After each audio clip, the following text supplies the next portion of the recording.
Hello, Mags here again. I've had a request for a video showing how I created, let me just find it, the background in this journal page. It's very large, it's an A4 journal and it's a double page spread. This is an image from Clay Black Creations on Etsy. There's a piece of rice paper here and a piece of rice paper here. This area and here at the bottom were blank. Well, this sort of thing. So I blended it in, and I've had a request to show how I did that. So I didn't want to do a background in that book exactly the same again, and also that book only just fits on my desk, so it would be very difficult to show you the process. So I created this, which is just, it's a page out of one of my other journals, ring bound journals, and I've taken it out, created this background on here to see how it went without the rice paper, and then I'll show you the process of how I created this. There's some nice rusty gnarly bits, all sorts of things. So my first step, and I did this because I didn't want you to have to watch me gluing paper down, I glued some strips of book pages onto my background. Just random book pages. I did an assortment of different sort of shades and text. It won't show hardly at all, but it's just a way of breaking the blank page, but it also adds a little bit of interest if it does show. I cut the strips of paper, well, tore them actually, by just laying my book pages down, placing my ruler in and tearing. So I've got strips the width of my ruler. This will become apparent, why will become apparent later on. So I've glued those down with a Yoo-hoo glue stick. Don't have to be careful, in fact you need a little bit of the glue just sort of overlapping the other bits of paper.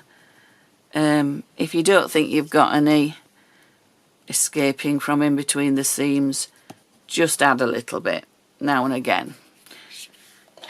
You'll see why in a moment. I've got my gesso, which I am going to put onto my desk. Flat brush. And I'm just going to gesso the whole page.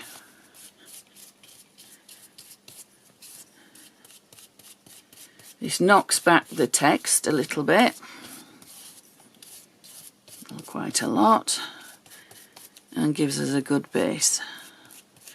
I don't mind if there's wrinkling. In fact, that adds texture. So I'm just going over the whole page, just getting it gessoed. Now then, as I brush the last bits of gesso on, I work with the strips of paper. So basically top to bottom or bottom to top. And you will see a little bit just hasn't stuck down. Just put a bit of gesso on that, will stick it. You'll see where the glue is still a little wet, I get these areas. It creates a resist to the gesso. So the seams have little bits where there's a resist, so the gesso doesn't cover them. just going to press those down a little bit. Oh dear, getting very messy today. Right, I'll give it a quick dry and then we'll go over again.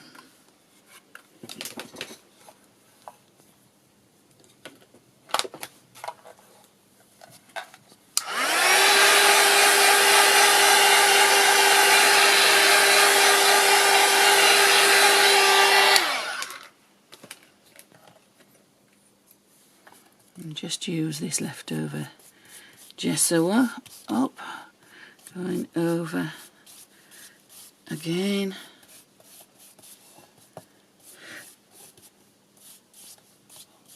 And you'll see we've still got the resist with the glue. So we've got little patchy areas where the glue is just making the gesso come up really. And it moves the gesso as well. If you go over it with your paintbrush, it makes the gesso go a little bit clumpy in areas, which is what you want. You want a fairly uneven surface. Just need a bit more. I'm sure that's a bit of a, yeah, that's a bit of a resist there. There we are. So we've got some uneven bits and pieces. Right, I'm going to set this aside just to dry as much as I can naturally, and then we'll come back. But you can see we've got the areas where we've got texture from the wrinkling of the paper, and we've got the resist of the glue stick. Right, we're back. It's dry. I've got out a selection of Fresco finished chalk acrylics from PaperArtsy. I've got glass blue, Waterfall, blue Bayou, Niagara Falls, and chalk. I forgot to say the gesso I was using was Pebeo Studio Acrylics gesso. I've got several other supplies. I've got some brushes. Now this is an old pastry brush. I've just got gesso on it. They're still a little bit damp from when I did my test sheet, but hopefully they'll still work the same. These are a couple of very, very cheap paint brushes from a pound shop basically. You get 3 in a pack for £1.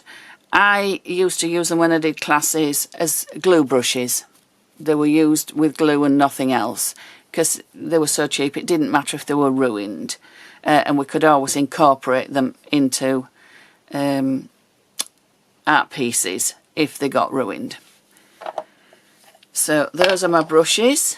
I've got my colours of paint in this little palette just so they're easier and I don't keep having to put it out on my desk.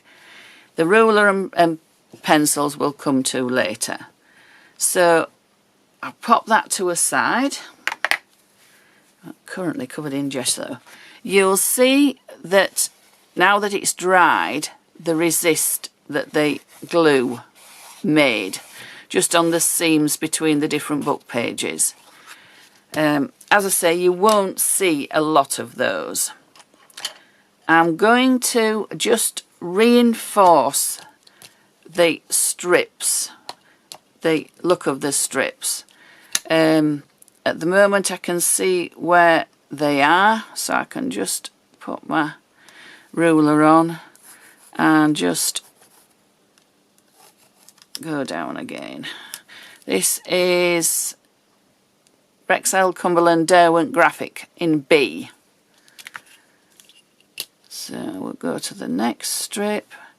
If you can't see where your strips join, just use your ruler, just for accurate spacing.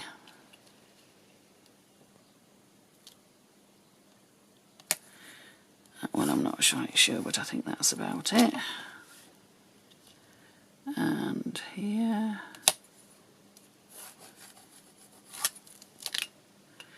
and the last one here.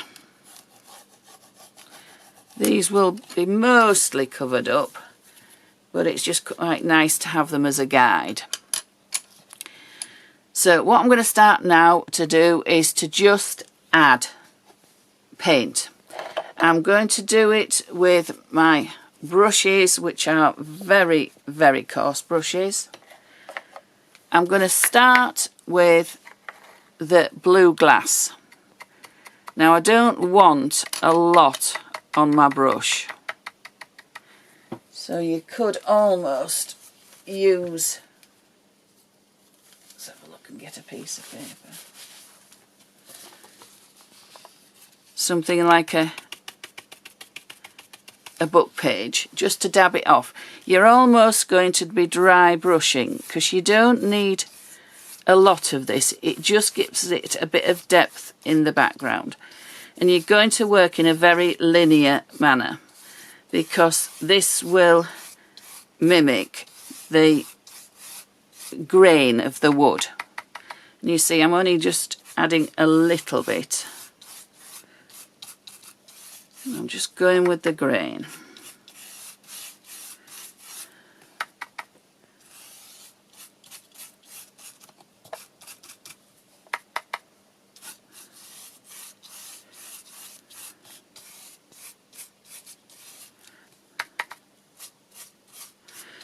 Up at the top as well. A bit of colour. And these nice wrinkles and resist areas just add interest. You'll see in a few areas where I've joined the paper strips, but again that can look a little bit like where the wooden boards join. I'm not going to clean my brush, and I'm going to go to my next colour, which I think we'll do as either sea glass or Waterfall. And again I'm dabbing it off just on my palette. I'm just going to dab it off on here and on my old book pages, and I'm going again.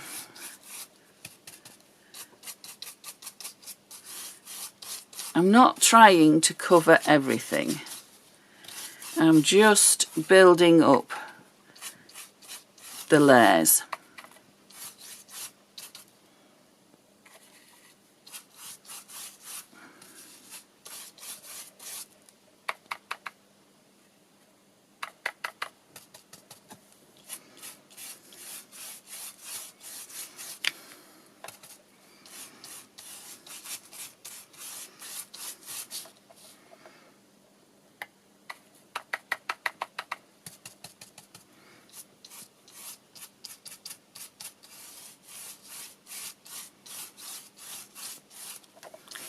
And as you'll see, I keep going in a very linear manner. So we'll try the other one now. This is sea glass and Waterfall are quite similar, but they're just a little enough difference to give a different shade.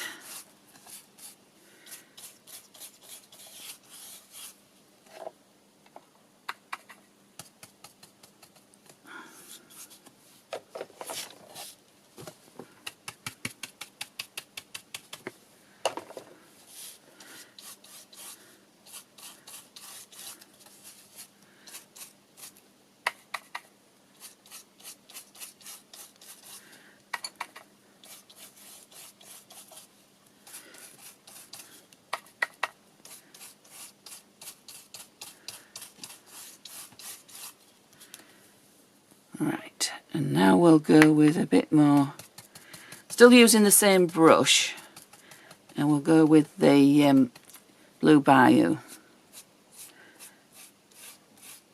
I'm putting more of this on because I want to just have some of the other layers just showing through. So where I've got that glass blue and it's too much, I'm going over with more blue Bayou.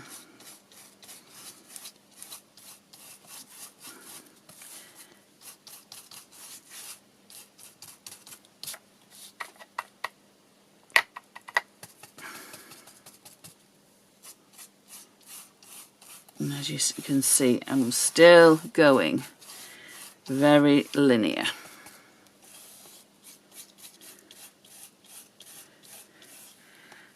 This is a little bit more than dry brushing, but I haven't got masses of paint on my brush, and I'm just building it up in layers.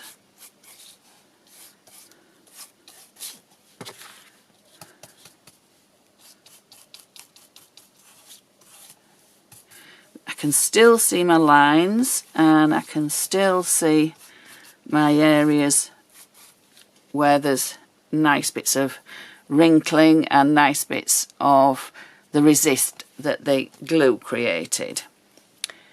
So I think maybe just a little bit more. We'll go a little bit more blue.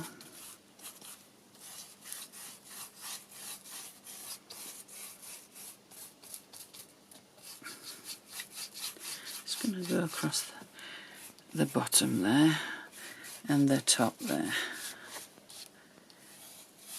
Right, I think we're getting there. Don't worry, I won't waste that paint. Oh, actually, I need that for the white. So another little brush. This is a completely clean brush. I'll just give that a blast.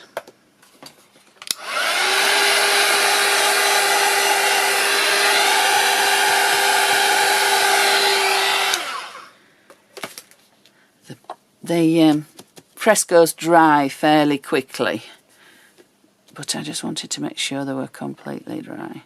Right, I'm just picking up a little bit of the chalk, Fresco Finish Chalk Acrylic, and dabbing it off again. I'll do this on our book here, because this really does want to be just dry brushing.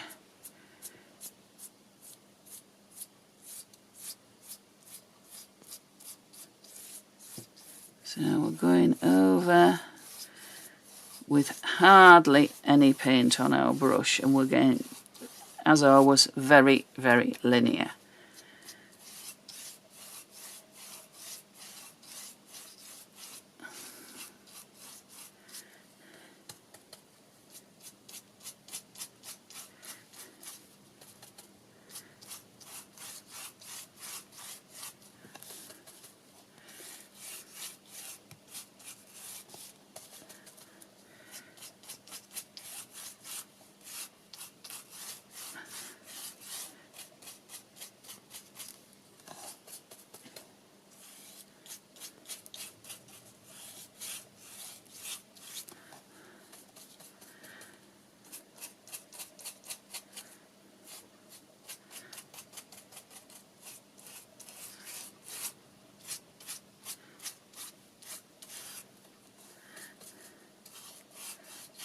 What you're aiming for is a weathered,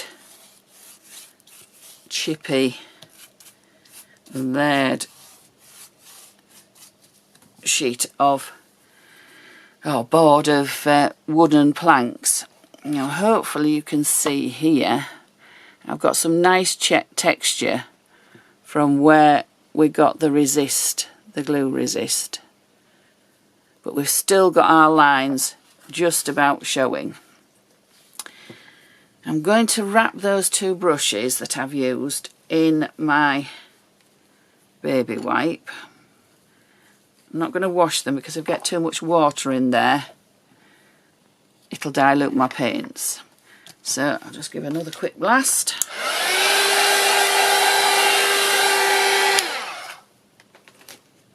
Right, now the next bit, if I can find my little cocktail stick. Oh, there. I'll do some more pencil work in a while. No, maybe I'll do it now. I've got Stabilo All in black.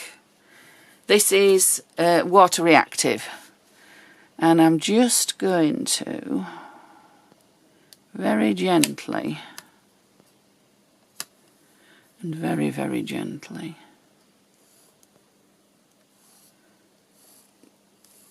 go over my lines.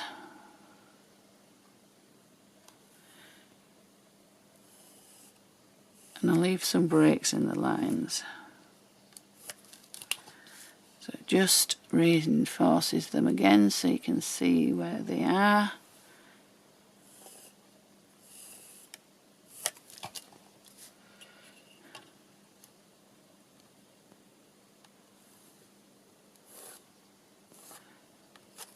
And you see where it's nice and gnarly, where we've got the resist and the glue and paint. One last one.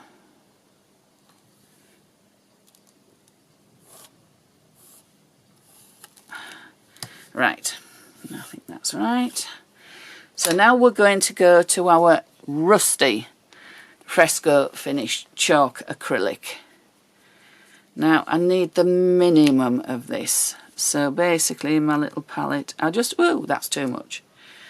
I'll use it up on something else. So I've got very, very minimal amount. This is, you can use a cocktail stick. This is one of those little sticks with the white bit on the end. I think you're supposed to use it for applying paint. But anyway, cocktail stick or one of these will do. And I'm just going to dip it in. So I've just got a very, very, very minute amount of rust Fresco finish chalk acrylics, and I'm just going to, not in an absolute line, but just a little bit of a smear just on my seam or my join of the boards.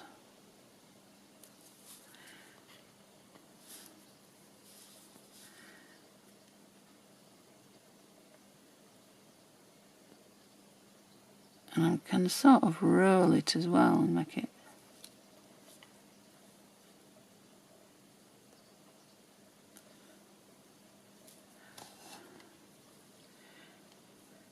it's too much. You don't want much at all. Right, put a reasonable amount down there. Just have a little bit up here. Hopefully this is still in shot. This is a bit that it's quite gnarly with the paint. And this bit again.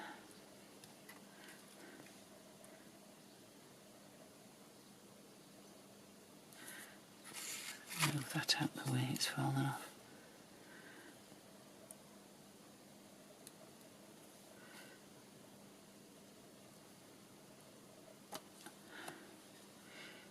Just be random, don't think, oh, I better go there. Just go with what you think.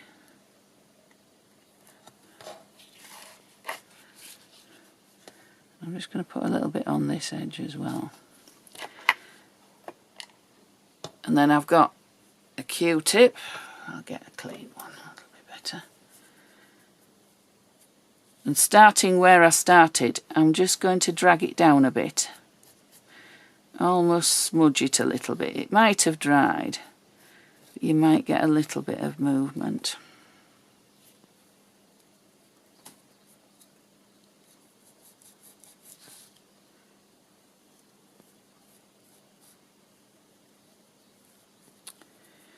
Doesn't want to move. It is quite hot today here, and it's dried quite quickly. You can smudge it out if you can. Now this isn't as dry, so it's smudging a little bit more.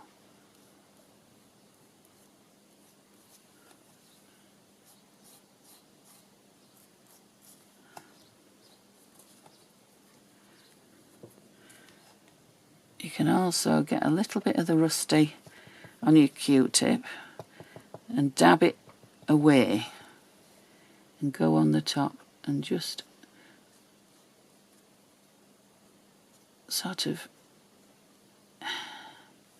ease it out to nothing and smudge it with your hand. So you're just going a little bit further than the big bits of rust that you had.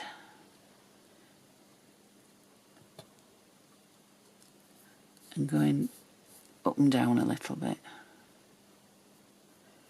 So it's just adding a bit more rust colour, but not as intense as the other.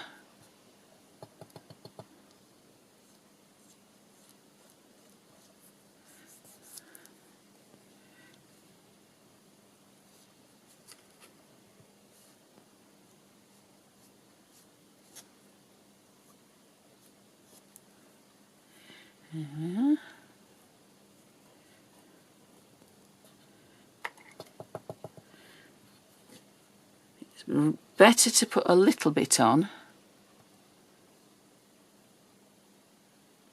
and work it out than a big blob.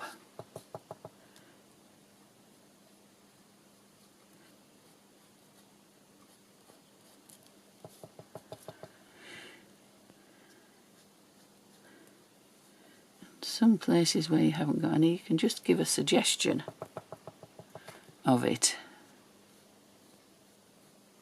without having a lot on there.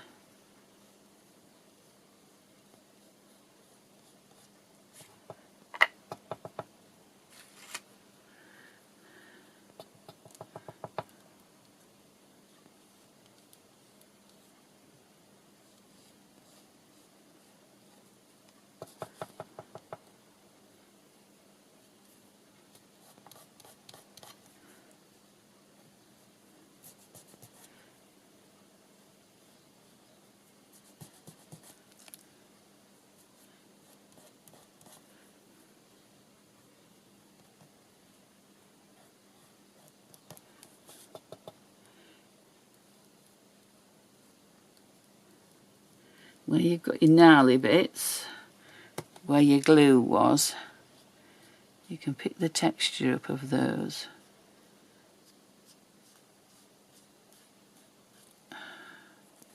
With your paint.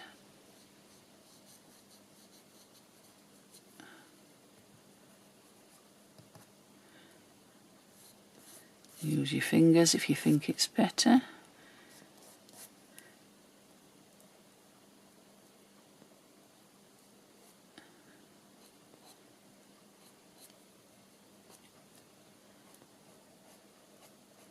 There we are.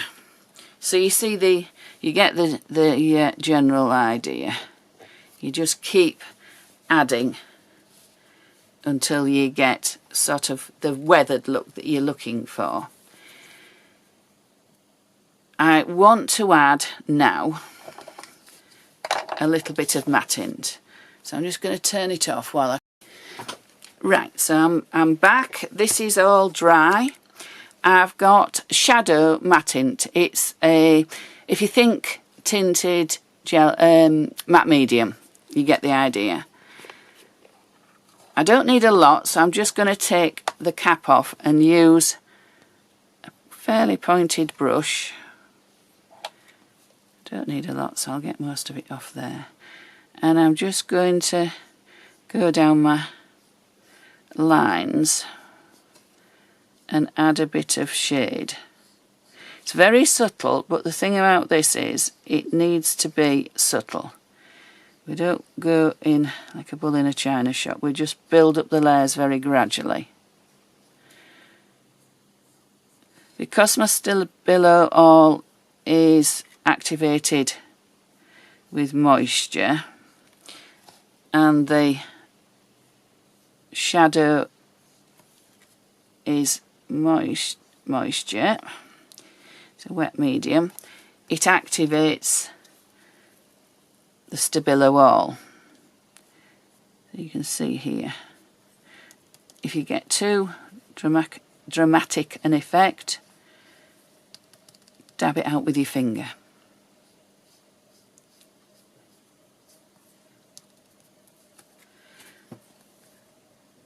the shadow Mattint does two things. It makes your lines stand out again, but it also seals the Stabilo wall. So when I put the last layer on,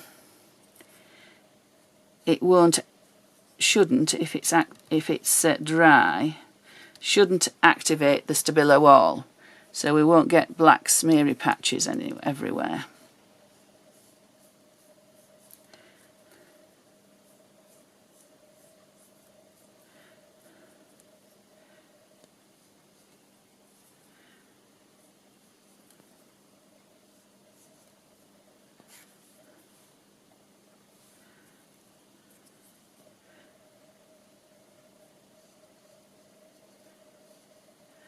Just tickling around the texture, just to add a bit of shadow.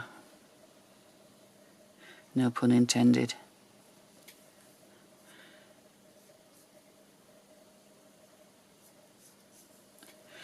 Right, I think we're there. That's a bit dark. I'll just drag it off a little bit. Yeah, I think we're there. So I'll put that brush in the water. Right, so that's given a bit more definition to our lines. One last layer, which I like to do. Well, last but one. Dragonfly Mattint. That's lovely on the top. Again, it doesn't do... I'll have to put it on my mat. It doesn't do a dramatic effect, but it just adds. I'm just going to put it on there.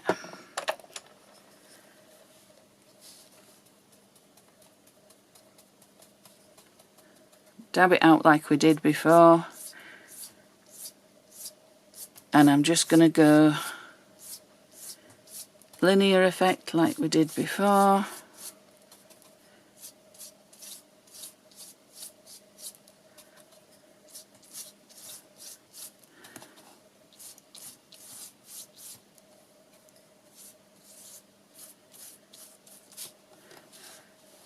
And I quite like that I can see the brush strokes, because that adds to the grain effect.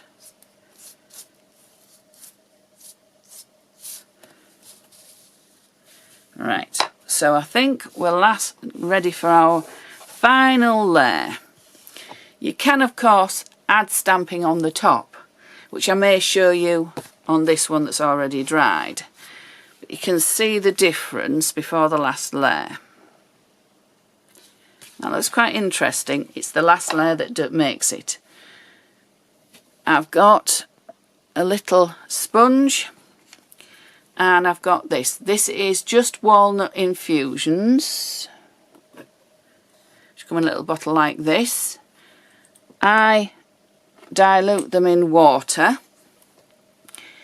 in a container where I can see there's a glass container, so I can see there's no lumps, and then I decant them into a spray bottle.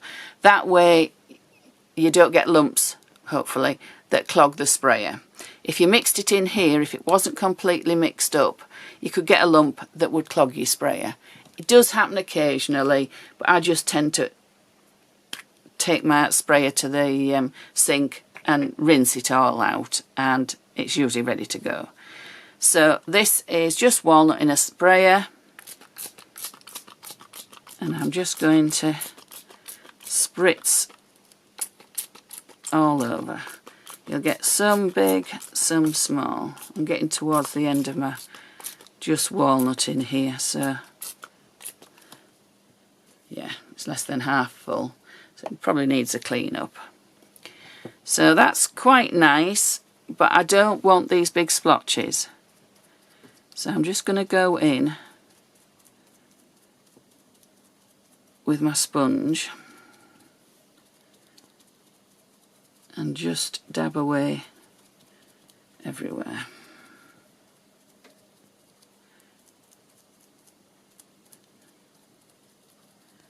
Around the edges.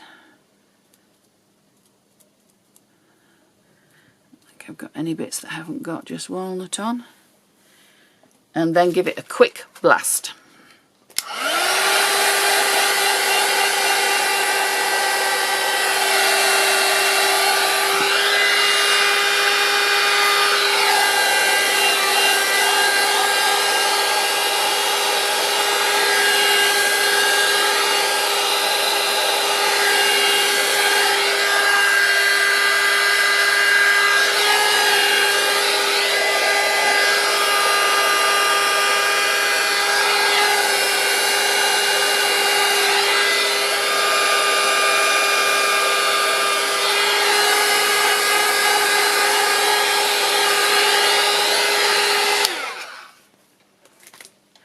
Right, put my sponge in the water, and that is it. That is our finished panel of wood planks. Let's clean that up now you can see it better. We've got a nice lot of texture. We've got some nice gnarly rusty bits, but we've also got a nice aged look. That bit is going to bug me, so I just wet my finger and just dab. That's it. So it looks, hopefully, just to my eyes, like a nice gnarly shed door, container, whatever. So you can see the two are very, very similar, and it's quite easy to achieve. So I hope you give it a go. I'm not quite sure what I'm going to do with this. I'll probably put a picture on there and put it into my portrait journal. But you can see it's quite easy to achieve. Just don't rush the layers. It's all about the layers with all mixed media. It's all about the layers. But don't rush and go at it like a bull in a china shop. Just take your time and add the layers gradually, and let them dry in between as well. So I hope you've enjoyed that, and I hope you give it a go.